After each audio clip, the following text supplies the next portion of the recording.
The late afternoon sun slanted through the grimy classroom windows, painting uneven golden bars on the cracked tiles of the floor. A boy of 17, thin and hunched from too many nights awake over textbooks, sat rigid at his desk as if carved from stone. His name was Ian, and every nerve in his body buzzed with quiet desperation. Today was the day the results would be handed back for the most important exam of the year, the one that decided scholarships, future universities, and the escape route from the small town that seemed to tighten around him like a noose. He clasped his hands under the desk, knuckles white, as he watched Mr. Haroon, a tall man with a permanent smirk etched into his features, shuffle through a stack of papers with deliberate slowness. Ian's chest ached with hope and fear because he had studied harder than he had ever thought humanly possible, pushing through nights when his vision blurred from exhaustion, memorizing formulas and solving problems until the candles burned themselves into puddles. He needed this grade like he needed air itself, and he could not imagine failing. Not after everything he had poured into this. When Mr. Haroon's eyes finally settled on him, the man's grin widened almost imperceptibly, a private joke playing out on his lips. He called Ian's name, dragging the syllables in a way that made the other students snicker, and then strode over, paper in hand. "You think hard work makes up for lack of talent," the teacher said, voice low enough that only Ian could hear. He slapped the paper onto the desk. A bold red F bled across the top, angry and final. The room tilted as Ian's heartbeat roared in his ears. He grabbed the paper, searching for mistakes, but every answer he remembered getting right was crossed out with cold ink. He raised his trembling hand, trying to protest, but Mr. Haroon's eyes were steel and his voice cut through the air like a blade. "Some students are born for greatness. Some are born to serve them. Learn your place." The class burst into muffled laughter, and the words hit Ian like stones, breaking something deep inside. His throat locked, his vision blurred, and he lowered his hand, swallowing everything he wanted to scream. He felt small, crushed beneath the weight of injustice, yet something darker than despair began to grow, something that would not die easily. When the bell rang, Ian moved like a shadow through the courtyard, holding the failed exam to his chest as if the paper itself was a wound. Outside, other students laughed, shouted, and made plans for the weekend, but their voices felt distant, like echoes in another world. Ian stopped beneath the old neem tree at the edge of the school grounds, the bark rough beneath his fingertips as he pressed his palm against it to steady himself. He thought of his mother's face when she would see this grade, the disappointment that would flicker before she masked it with forced kindness. He thought of the scholarship letter that would never come, the future he had built in his mind crumbling to dust before it could even begin. Yet as he stood there, breathing through the hurt, a quiet clarity sharpened inside him. He did not say it out loud, but he thought it with a burning intensity that felt like a vow carved into his bones. "I will not let this be the end of my story. I will outgrow you. I will rise so far that one day, you will have to look up to see me." And with that silent oath, Ian wiped his eyes, folded the exam paper carefully, and tucked it into his bag, not as evidence of failure, but as the first page of a much longer story he was determined to write. The following months unfolded like a slow, relentless storm. Ian's days bled into nights, and nights into mornings, each hour heavier than the last. He sat alone at the corner of a dimly lit study room in his small home, the peeling paint on the walls whispering of decades of hardship. His mother often returned late from sewing work, her hands raw and tired, her shoulders carrying burdens she never spoke aloud. Ian would hear her moving quietly in the kitchen, forcing a smile when she peeked into his room, hiding her worry behind soft words. But Ian could see the truth in her eyes when she thought he was not looking, the way her gaze lingered on him, questioning what she had done wrong to deserve a son who brought home failure. He buried his face in his arms on the desk when she left, allowing the tears he had been holding back all day to finally fall. The sound of distant laughter from his old classmates walking by outside cut through him like glass. They had passed the exam. They had their scholarships. They were leaving, escaping to lives filled with opportunity, while he remained trapped, staring down a future that had been stolen by one man's cruelty. There were nights when Ian thought about giving up entirely. The ache in his chest was constant, a dull throb that worsened when he looked at the exam paper still folded in his bag. Some nights he would take it out, smooth its creases, and stare at that red F as though it were a personal curse etched onto his soul. He had worked at the local grocery during the day, stocking shelves and mopping floors, just to help pay for night classes that barely kept him afloat. He studied in silence while others his age celebrated weekends, his world shrinking to the narrow beam of light from his old desk lamp. When exhaustion blurred the words on the page, he would close his eyes and remember Haroon's smirk, the sound of the laughter, the weight of that humiliation. And each time, instead of quitting, he would grip his pencil tighter and keep going, forcing himself through another equation, another chapter, another step forward. His progress was slow, agonizingly so, but beneath the weariness, something began to take root, an unshakable discipline forged in quiet suffering. He stopped dreaming of revenge then, not because he forgave, but because surviving demanded every shred of his energy. His heart hardened, but his resolve became steel. Years passed like this, silently, without anyone noticing. While his classmates posted pictures of university halls and bright cities, Ian built himself in the shadows. He worked 3 jobs when tuition fees rose, slept on buses between shifts, and studied on his breaks with a hum of fluorescent lights overhead. Every small success felt like a rebellion. A passed test, a certificate earned, a scholarship finally won on his second attempt. He did not celebrate loudly. Instead, he placed each paper, each award, each letter of recommendation into a growing folder, the proof of his steady climb. At night, in the solitude of his room, he would open that folder and run his fingers over the documents, feeling their edges as if they were bricks in a tower only he could see. He knew then that his future was no longer a fragile dream. It was becoming real, built on every sacrifice he had made. And though the memory of Mr. Haroon's smirk remained like a thorn lodged deep within, Ian stopped imagining confrontation. He simply thought of surpassing him, of rising so high that the man would one day look up and know what he had done. And when that day came, Ian promised himself, it would not be with shouts or violence. It would be with proof, undeniable and final. Years blurred into seasons, and the boy who had once trembled in that suffocating classroom became a man forged by silent battles. Ian's mornings began before dawn, when the city still slept under a grey shroud and the air smelled faintly of rain and dust. He would sit by the narrow window of his rented room, steam rising from a chipped mug of tea, and map out his day on a notepad so worn it had begun to curl at the edges. There were lectures to attend now. Real lectures in the city's university, where professors spoke to crowded halls and ideas sparked like fire. There were reports to finish, internships to juggle, and part-time work that often bled deep into the night. Yet, unlike the boy who once drowned in helplessness, Ian now moved with a quiet, unshakable rhythm. He never announced his progress to the world. He simply built upon it, brick by invisible brick. He volunteered to help with research papers, stayed after hours to assist professors, and slowly carved out a reputation as the student who would not quit no matter how steep the climb. He still remembered Mr. Haroon's words, but now they burned less like a wound and more like fuel. He no longer needed to prove anything to others. He was proving it to himself each day in the quiet privacy of his own heart. The years of perseverance started to bloom in unexpected ways. Ian's name began to appear in academic journals as a co-author, his work ethic catching the attention of mentors who saw in him something rare, a survivor's determination and a scholar's mind. One evening, after a particularly grueling project presentation, his professor pulled him aside. "You do not realize how far you have come, do you?" she said, pressing a sealed envelope into his hands.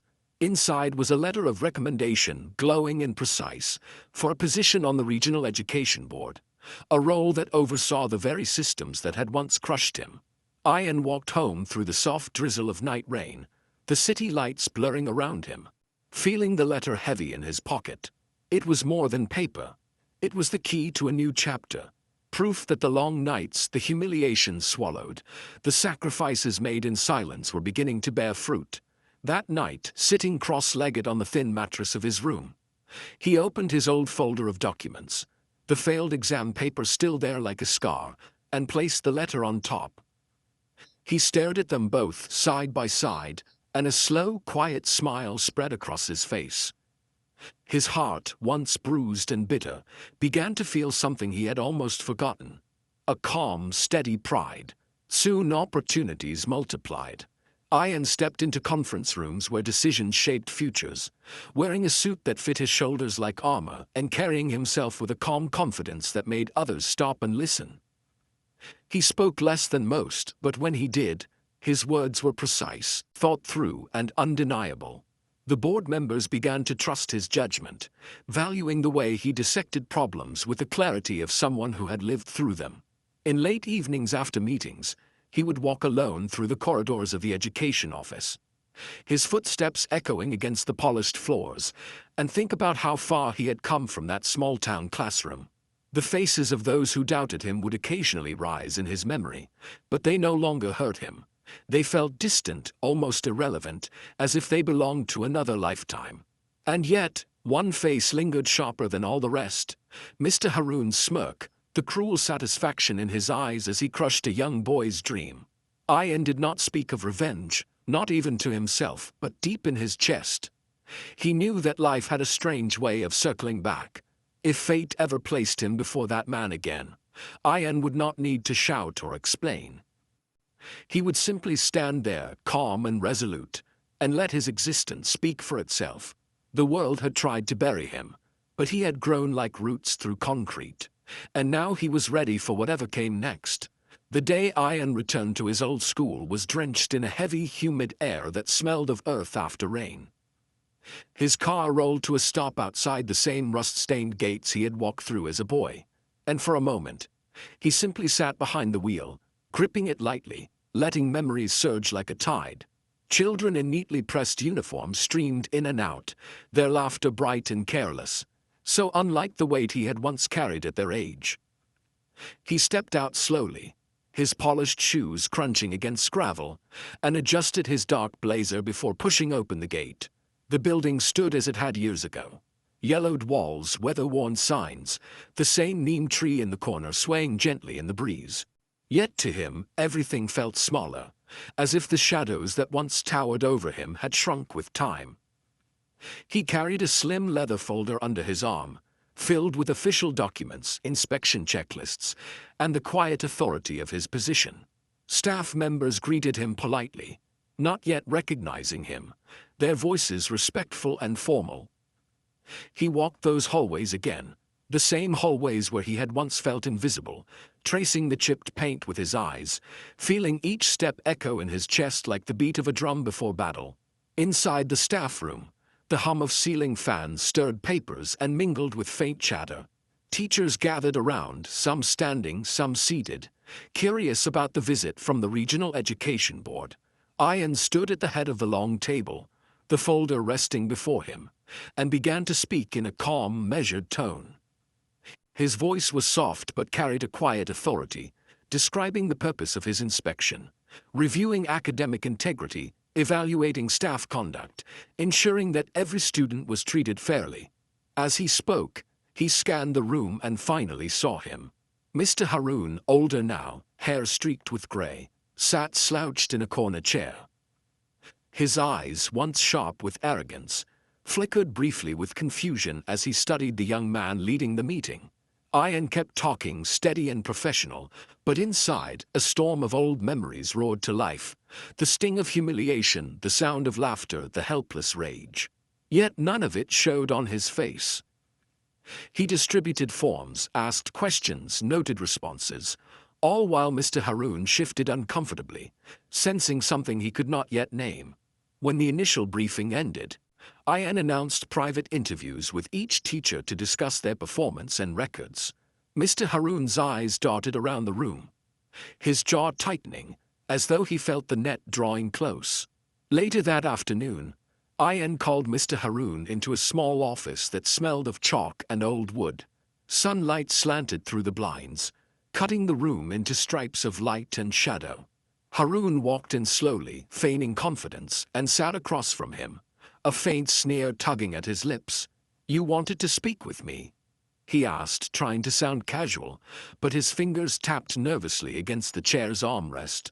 Ian opened the leather folder and spread out several documents. Complaints from students over the years, reports of irregular grading, testimonies that matched his own buried memory.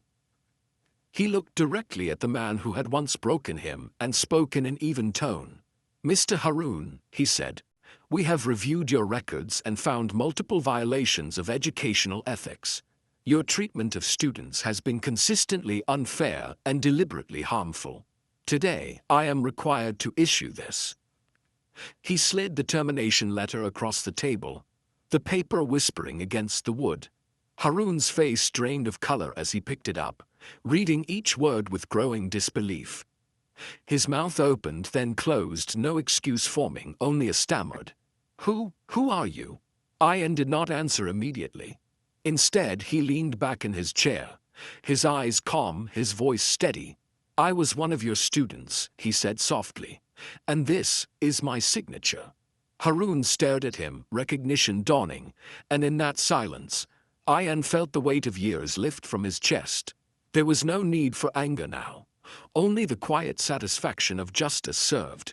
The room was silent except for the faint hum of the ceiling fan, its blade slicing the air in rhythmic whispers as Mr. Harun's eyes darted across the letter in his trembling hands. Ian watched him without flinching, the weight of the moment settling around them like thick fog. The man who had once smirked down at a boy in tattered shoes was now shrinking in the chair, shoulders slumped, mouth dry, face pale.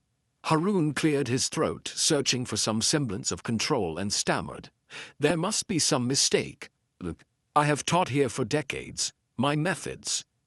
He stopped as Ian gently tapped a finger on the topmost document in the folder.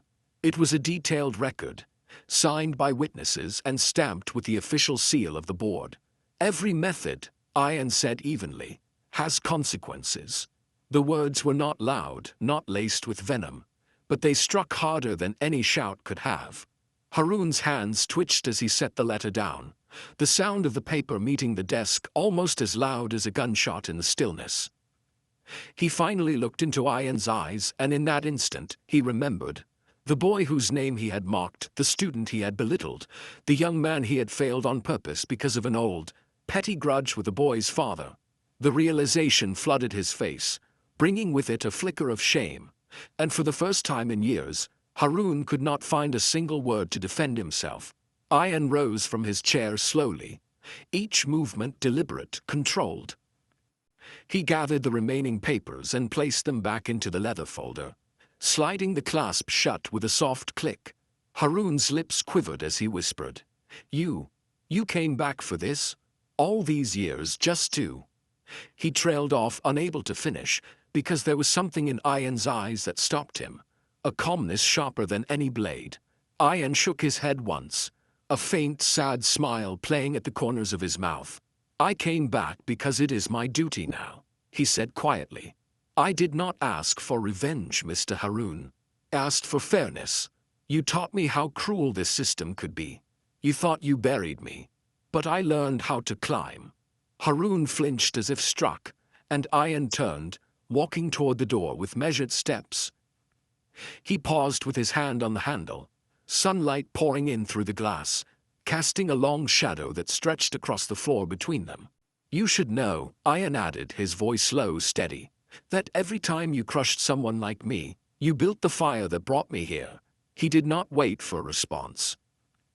He opened the door and stepped out into the hallway, the sound of his shoes echoing against the stone, carrying with them a weight that spoke louder than any confrontation.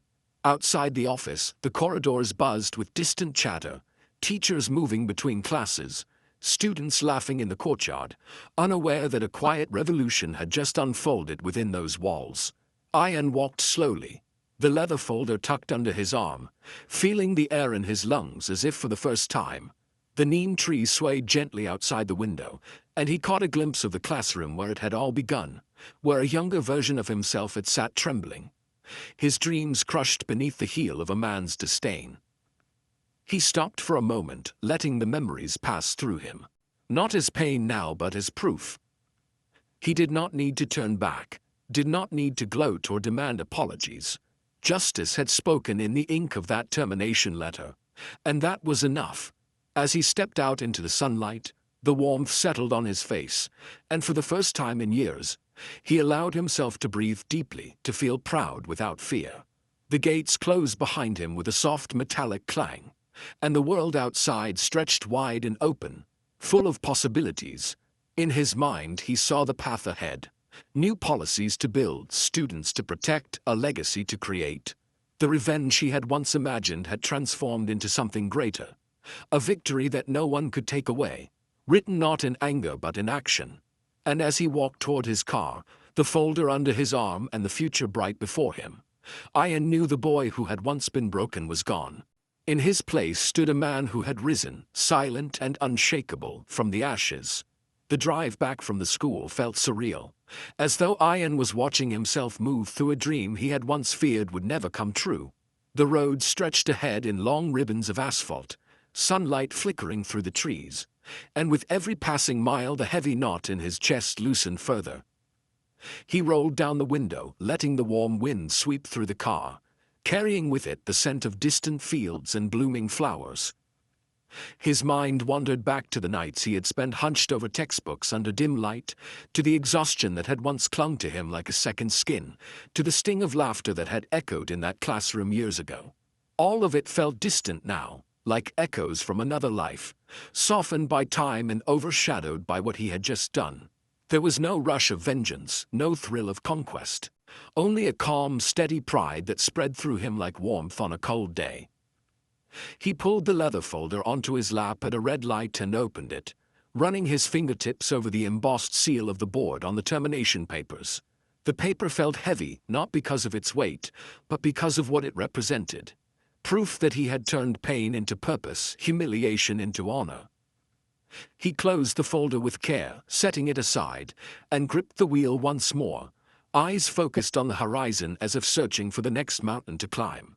That evening, as the sun sank low and bathed his small apartment in shades of gold and amber, Ian sat at his desk once more, but the boy who had once sat there in despair was long gone. His desk was neater now, organized with precision, a framed certificate leaning against the wall, a stack of reference books meticulously arranged, a potted plant reaching toward the light. He laid the termination letter flat on the surface and placed beside it the old exam paper, edges still frayed from years of being unfolded and refolded. Side by side, they told a story more powerful than any words could capture. A boy crushed by injustice, a man who returned with authority and balance. He traced the faded red ink of the failing grade, then the crisp black ink of his signature on the termination letter. A strange peace settled over him. He thought of his mother, who now lived in a better home because of his work, her tired hands finally at rest. He thought of the students sitting in classrooms across the region, unaware that someone had fought silently for them to be treated fairly. He thought of Haroon not with anger, but with a kind of distant pity, knowing that cruelty often hides emptiness. Ian leaned back in his chair, staring out the window at the city skyline, and felt something he had not allowed himself to feel in years. Genuine contentment. It was not loud. It did not demand applause. It simply existed, steady and strong, in the quiet of his heart. Later that night, as the city settled into its nocturnal hum, Ian stepped out onto the balcony, letting the cool breeze brush against his face. Lights shimmered in the distance, a constellation of dreams, each window holding a story of its own. He closed his eyes and listened, to the faint sound of children laughing in the building next door, to the rhythm of his own heartbeat, to the silence that followed victory. This was not the end. It was the foundation of something larger. A life built not on bitterness but on proof, on action, on rising higher than anyone had expected. He thought of the countless students still out there, facing teachers who might crush their spirits, and he vowed silently to keep building systems that would protect them. He opened his eyes, looking at the horizon one last time before stepping back inside, and placed the folder on a shelf where he could see it each morning, a reminder of where he had been and how far he had come. No revenge could have given him this feeling. Only justice, only the steady climb through hardship and silence, only the proof that he had become more than anyone thought possible.